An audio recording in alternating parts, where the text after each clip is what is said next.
Hello everybody, this is Sonia Denice, and I am a children's book author and a public speaker for child safety awareness and bullying. And I would like to take the opportunity on this New Year's Eve to thank you for tuning in on my YouTube channel. As we're going into the year of 2015, it is important that we do all that we can to help educate our children on how to live safely.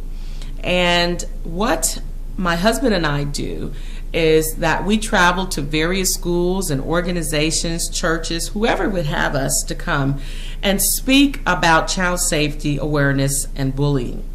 Now, when we speak on child safety awareness, we educate the community, we educate kids and educators and parents on the lures that predators use to try to take children away from their safe and loving environment. And we do it in such a way where the organization, they invite us, we go in and I give seminar talks and we do role plays, we have props, a lot of good things that we use to share with the people that invite us in with the schools about child safety awareness and bullying. Right now, we are running a campaign starting this year of 2015 as a $1 campaign. It costs money to travel, it costs money to put together packets and information, to conduct a very effective seminar that people will enjoy learning and get educated on the things they need to know concerning child safety awareness and bullying. And we're just asking that each of our viewers, supporters, and fans send just $1. All you have to do is just send us $1. Now, if you choose to send us more, that's awesome. But if you would just send us $1 and pass this video along or post it on your Facebook or whatever online social network media that you use or platform to communicate with friends, family, and educators, pass this video along and spread the word that we just need your support of $1 or more to help us continue this work further. This is what my husband and I do full time, so we rely on your gifts of $1 to help in supporting us, and because this is our livelihood, and there is a lot of financial overhead costs that needs to be met on a daily basis, and we can't do it without you. So please, if you can, send your $1 to 106 North Denton Tap, that's 2 words, 106 North Denton Tap, box number 179, and that's in Coppell, Texas. Coppell is spelled Coppell, Coppell, Texas, and the zip code is 75019. Now, when you're finished listening to this video, at the bottom of the video, you will also find that same information. And then also go to our website at www.kidshaveavoice.com. Again, that's www.kidshaveavoice.com, and learn about all the wonderful things that my husband and I do in the community and across the state, and helping to educate others on child safety awareness and bullying. It is truly a life-changing thing for us, because we get to meet so many people and hear so many testimonials and talk about various issues and challenges that people have in this area in child safety awareness and bullying. You'll be amazed of how many things that people don't know as far as what to do in order to help protect their child. And one of the things that I also advocate and I use as the tool is my children's book, and it's called Saved by a Whistle. If you can see that, Saved by a Whistle. It is beautifully illustrated, people, and it's a wonderful story that your kids will enjoy while reading, while at the same time learning valuable safety lessons on how to live safely.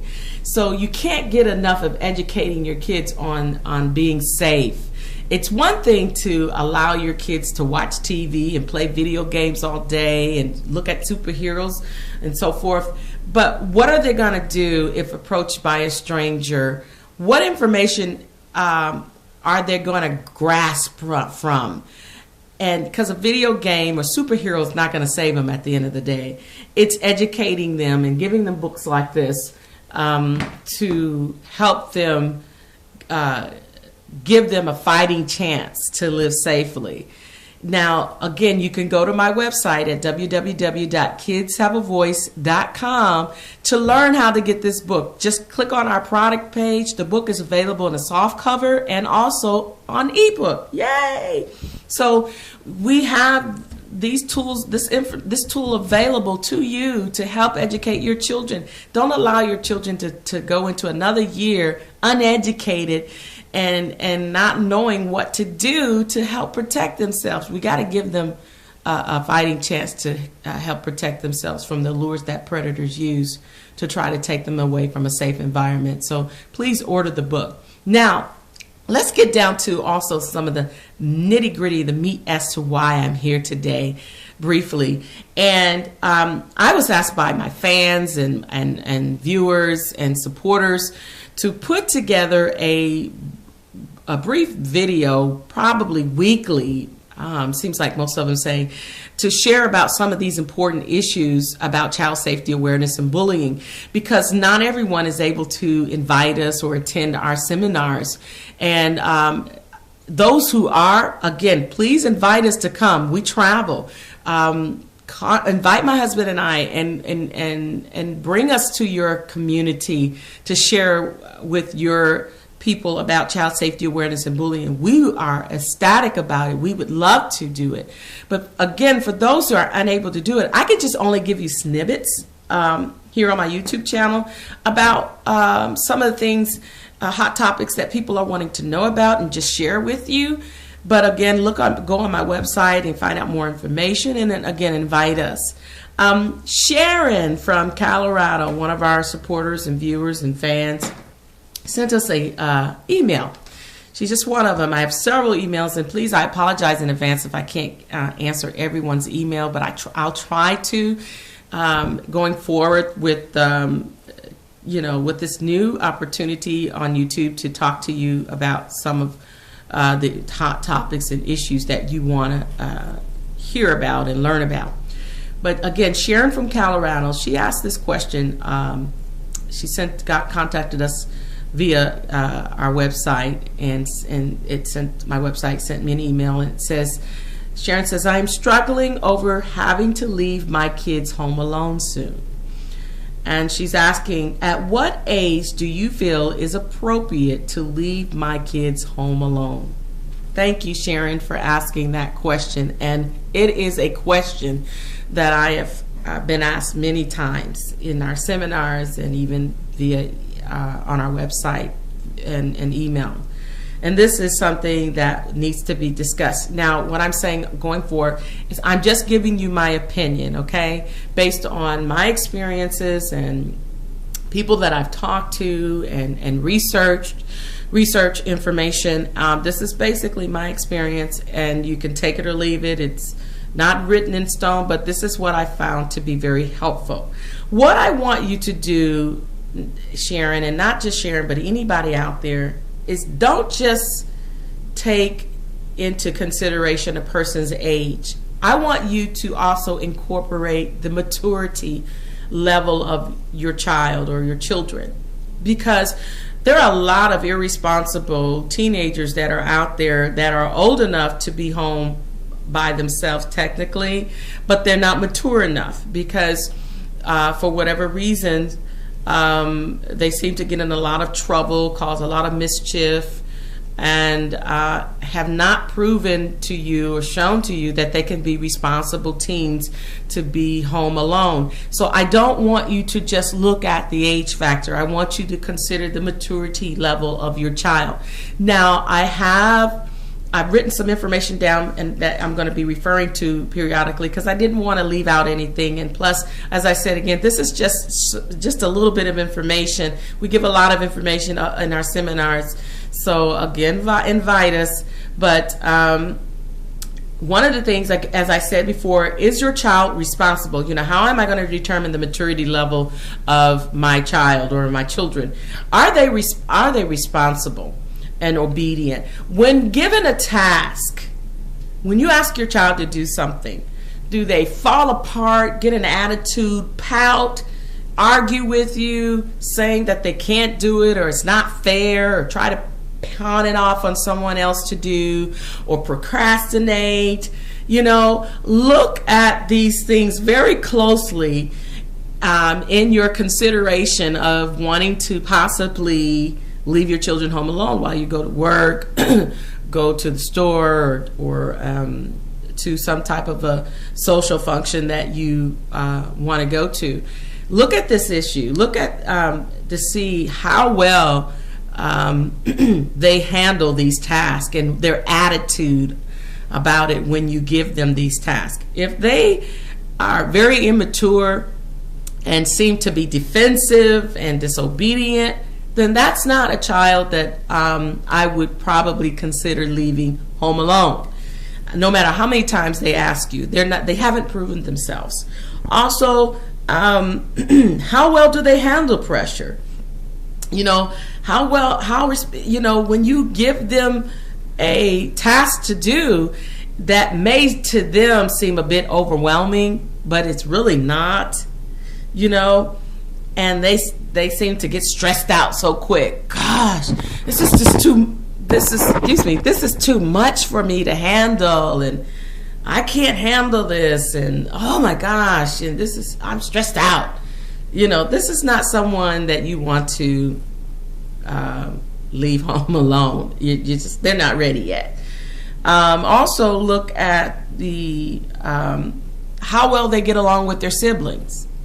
You know, if they're the older child and you're entrusting them to watch over the younger ones, and they're always in friction with the younger ones seem to never listen to them. They're always fighting, bickering over something, and they just don't seem to get along.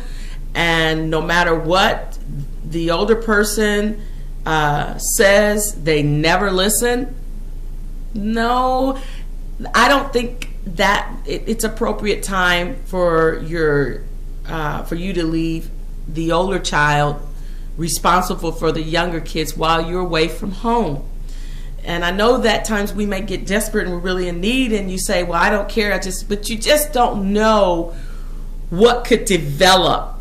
If this relationship, if you don't deal with the issues immediately between the siblings and address those things, you don't know what it could escalate into when you're not home, because it could lead to further mischief or bullying, where the older one could now feel he has the freedom, since mom and dad are not home and they're away from home, that I can bully these kids. I can get them to do what I want, but in the wrong way. And you don't want that. You don't want that to happen. So you got to address these issues right up front and deal with it, and before feeling comfortable enough to allow your children to babysit the other siblings, or even, again, with how your child, if it's just one, responds to you. You know, you just don't want to leave them home alone if they're not ready. Also, to take into factor the neighborhood.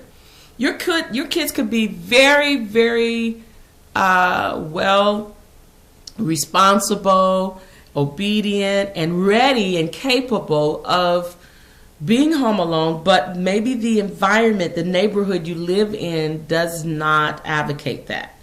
And so you may have to, yes, hire someone, or unless you have a relative that's willing to do it for free, but you may have to send them over to a close relative or a friend that you trust, to have your kids go over to that person's house and watch your kids, or they come, of course, to your home and watch your kids, because of the environment or the neighborhood that you live in does not promote a safe environment. Because as we know with predators, they are in the neighborhood and they look for patterns of various people, and that pattern is to see when an adult leaves their home and how long they're gone and when they come back. And the same for children. They do that with kids. They want to see when they leave the home and where they go and what they do. I mean, and this is not to scare you by any means, but these are things, like I said, we talk about in our seminars that parents need to be very well aware of and educated on, as well as the kids. So there's a lot of things that you have to take into factor when you are considering leaving your kids home alone. And does your child, or does you feel comfortable? Are they ready? Do they feel ready? Are they comfortable? And if they're not, talk to them and find out why. Don't just put this task on them and they're not able to handle it. They're not comfortable yet. Even though you may think that they are, they may not. And it's important that you find out. Now, another thing that I would like to implement is called the Home Alone test. And the Home Alone test is you want to test your kids and find out if they are able to handle certain situations when you're away from home, and that are important to their life and their well-being. And one of those tests is you might talk to a coworker or friend that your kids don't know, and so you would tell your child, I'm going to go to the store. I'll be gone for about 15 minutes or so. I'll be back within 30 minutes. And I'll be right back. They have your phone number, available, because don't leave your child home alone without a phone, okay? At this point, they should have a cell phone or a landline phone to get a hold of you, and especially when you're considering leaving them home alone. And so you would talk to your friend, co-worker, whoever, and let them know that my child is, give them a call and say, hey, I'm getting ready to leave my child home alone, and I want you to go to the door, knock on the door, tell them who you are, that you know me, and see what your kids do. See how they respond. If the child opens the door wide open, that's an issue that needs to be addressed immediately, because we need to know, these things need to be discussed prior to. However, a lot of times they don't get reinforced, so you need to talk to your child or your children as to why they opened the door. Also, send somebody that they do know, because your communication to your children is you are not allowed to open the door to anyone, no matter who they are, unless they have your permission. And the key is your permission, whether they know the person or not, or even it could be their friends. You want to test them to see if they are obedient and responsible and following your guidelines and your rules that you set before them, in order for you to determine their maturity level, to see whether or not if they are responsible enough to stay home alone while you're away from home. If they fail in any of these areas, then you know it is an issue that you have to address, and it may take some time to get them to that point where you can trust them, to be home alone. Okay? So these are some of the tests that you can do. So you want to test them on people that they don't know and people that they do know. Another reason why is that on one of my seminars, before I had my seminars, before I started conducting my seminars, I remember going to a parent, and I asked her to do me a favor, because I knew I had a up-and-coming seminar on child safety awareness that I had to do in an elementary school, and I wanted to for her to do an experiment for me. She has 2 kids. And I asked her to have your kids draw a picture of what they feel a stranger is, what they feel a stranger looks like. I told her, don't coach them on what to do and how to draw it. I want your kids to use their own imagination. I want them to, draw a picture of what they feel a stranger is. And to my amazement, their children drew a picture of a stranger that had a ski mask on. They were in all black and had like a money bag in their hand. They looked very scary. And this is the picture, the image in their mind of what a stranger looks like. So that tells me that if someone comes to the door, as long as they don't look like the image that they drew on paper, they may be susceptible to opening that door and inviting that stranger in, that person in. And that's something you don't want, because you know that a stranger is someone that you do know, or someone that can be someone you do know but in your neighborhood, but you really don't know. You may, the kids, or you may see them, walking down the street in your neighborhood. You may say hi, but you really don't know these people, and so they still are considered a stranger.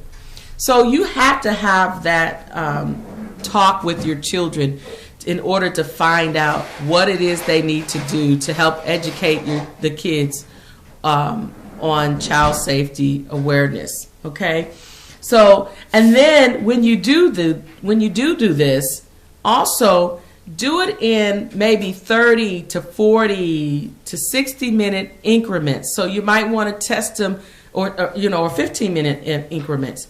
Test them for 15 minutes and see what they do, how well they handle themselves when they're home alone. Then try 30 minutes, try 40 minutes, try 60 minutes, or try an hour, an hour and a half.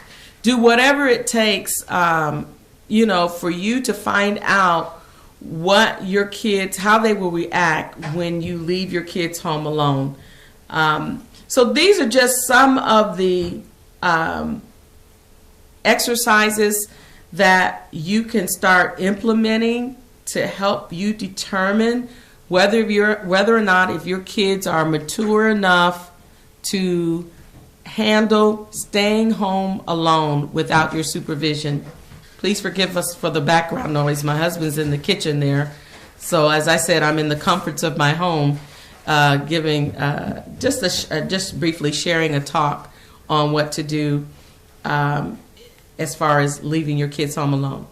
As I said earlier, this is just my opinion, and based on my research and experience in communicating and talking to other people on what some of the things that you can do to determine if your kids are ready to be home alone. So if you've gone through some of these exercises and you really determine that your kids are not ready, be honest with yourself and with the child and say you're not ready, and tell yourself they're not ready.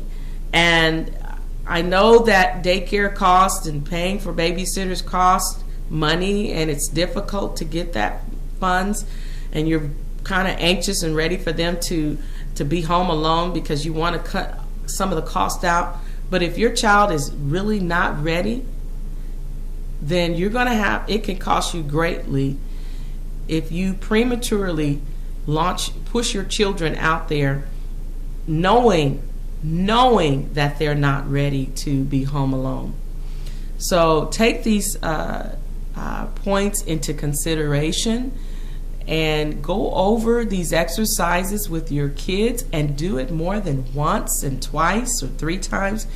Continue to do this and until you know and comfortable enough, and your child is comfortable enough to be able to handle the responsibility of being home alone.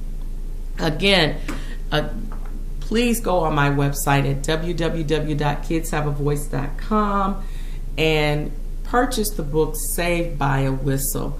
Go on my product page and it'll lead you right to the website where you can order the book. It's print on demand, so it'll take approximately up to 10 days to get the softcover book. And I would also encourage you to order, if you don't have children, order these order this book for several of your friends who do have kids, or even be a blessing in your community. And if you know of a organization or school that could benefit from this book, please order this book, Saved by a Whistle. It's Chowie Chow's Saved by a Whistle. You know, one of our goals is to be able to have our book in cartoon formation, you know, animation, and be able to put it on DVD. And I would love in the future to be able to see the Chowie Chow's family on television and cartoon. And we want to bring this book into your home any way that we can. And again, it costs money. We would love to go into a community that may not be able to afford this book and just buy several books, because it costs me as an author to buy my own book, believe it or not. And it costs a lot of money to be able to provide this book for several people. So please, please, please go on my website at www.kidshaveavoice.com and order the book. And also please join in the campaign, the $1 campaign, and please give that $1 to us and help us support us by giving us that $1 gift or more to further the education that is needed in our society and all over to help educate people and our kids on living safely. Thank you again for tuning in on my YouTube channel. It has been an awesome pleasure to come to you today, and forgive me for some of the noises and the mishaps that I had, but I want you all and your families to have a safe New Year's this 2015 New Year. Do everything you can. Tell yourself, you know, we make a lot of New Year's resolutions about losing weight, which is something I want to do for myself, about our financial situations and about our job situations, but we don't make a commitment about the protection and the safety of our kids and family. And tell yourself this New Year's that I'm going to do all I can to help my children live safely. You only have your children for a short time before they're grown up, and you want to do all you can to keep your children safe and to keep them alive and well and protected from those who seek to harm them. And then of course we are available to talk to you about bullying, because bullying is not cool. And we get into bullying big time in our seminars, and we get our audiences involved in our seminars. There's no boring seminar, trust me about that. And go to our website and look at our video testimonials, our seminar testimonials about that, and see the photos. We really engage our audience and get them involved in our child safety awareness and bullying seminars. So thank you again. This is Sonia Denice. Please look at the information at the bottom of this video and send your $1 donations to 106 North Denton Tap, box number 179, Coppell, Texas. That's 75019. Again, that's 75019. And then go on my website at www.kidshaveavoice.com. Follow me on Twitter. There on my website, I have my little Twitter little icon that you can click on and follow us on Twitter. And come on, keep those questions coming. Contact us on our website, and which will email me your questions. And I will be back next week, and maybe we'll talk more about this issue, or we may talk about bullying or another topic. It depends on your response and how much information, how many questions you send us. And if we see that we have more sending us to talk to people about a specific topic, we'll address that first. So thank you very much. Stay tuned next week, this time in 2015. Invite us to come to your school, your organization. We do travel Of course, my husband and I, we travel together, so contact us through our website on how to get us there to talk to your people, your community, your church, your organization, your school about child safety awareness and bullying. Thank you again. God bless everyone. Have a safe and a wonderful 2015 New Year's. Yay! Bye now. We'll talk to you soon.